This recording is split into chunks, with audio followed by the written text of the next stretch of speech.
She tried to suppress a yawn with an effort that made her jaw creak. It was tempting to call it in as an LOB.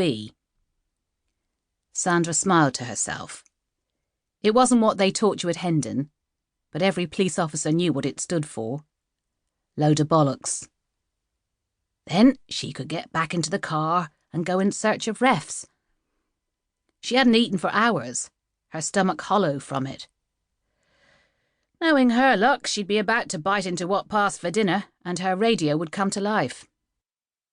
The trouble was, there was a kid in the house. You couldn't just walk away without finding out if the kid was safe. Not when there was a history of domestic violence and social services being involved. Chaotic was the word for it. Not enough food in the house. Patchy attendance at school. The boy needing clean clothes and haircuts and a good bath. How could you have a kid and not take responsibility for him? OK, Sandra's parents had been short on hugs, and they hadn't had a lot of money to spend on her and her brothers. But they'd been reliable, and she'd never once gone hungry. Nothing to complain about, even if she had complained at the time.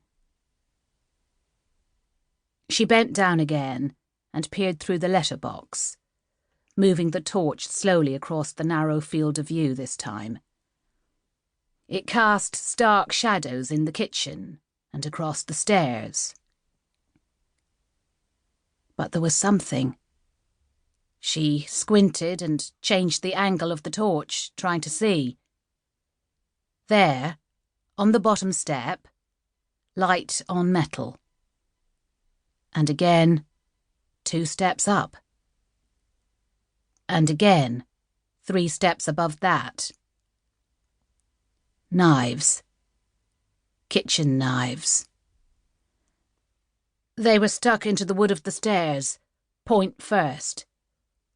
All the way up, into the darkness at the top. Sandra wasn't an imaginative person, but she had an overwhelming sense of fear all of a sudden, and she wasn't sure if it was her own or someone else's. Hello? Can you hear me? Open the door, please, love. I need to check you're all right. Silence.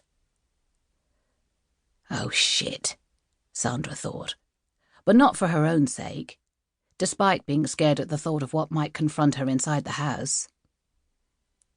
Oh, shit, something very bad has happened here.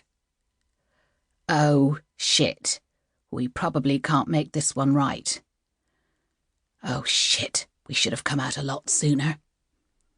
Oh, shit.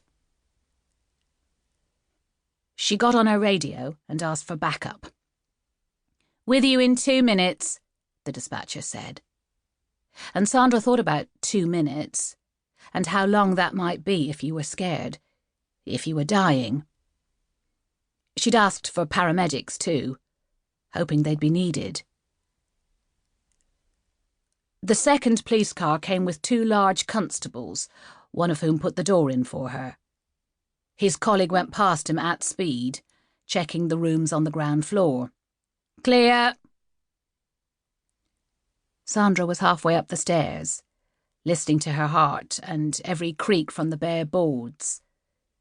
The torch was slick in her hand. Hello? Anyone here?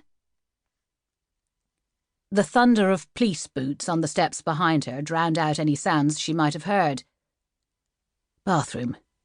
Filthy in the jumping light from her torch, but no one hiding. A bedroom, piled high with rubbish and dirty clothes. No bed, but there was a pile of blankets on the floor, like a nest. A second bedroom was at the front of the house. It was marginally tidier than the other one, mainly because there was almost no furniture in it apart from a mattress on the floor.